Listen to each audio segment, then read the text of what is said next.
தமிழகத்தை உலுக்கிய கோவை சூலூர் பகுதியில் சிறுமிக்கு நடந்த கொடூர சம்பவத்தில் கைதான கார்த்தி அவருடைய வாக்குமூலத்தை ஏற்கனவே பதிவு செய்திருந்த நிலையில் தற்பொழுது அவர் மீது 9 பிரிவுகளில் வழக்கு பதிவு செய்யப்பட்டிருக்கிறது. கடத்தல், பாலியல் வன்கொடுமை, தடயத்தை மறைத்தல் உள்ளிட்ட பிரிவுகளில் கார்த்தி மீது வழக்கானது பதிவு செய்யப்பட்டிருக்கிறது. போக்சோ சட்டத்தின் கீழ் கார்த்தி மீது ஏற்கனவே வழக்கு பதிவு செய்யப்பட்டுள்ள நிலையில் கூடுதல் பிரிவுகளும் தற்பொழுது இணைக்கப்பட்டிருக்கின்றன.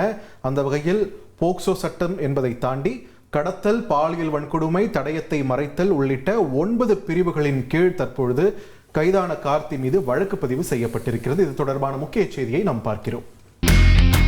இனி செல்லும் இடமெல்லாம் செய்தி.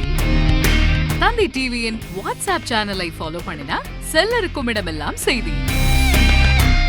இதோ QR கோட் இப்பவே ஸ்கேன் பண்ணுங்க, ஃபாலோ பண்ணுங்க.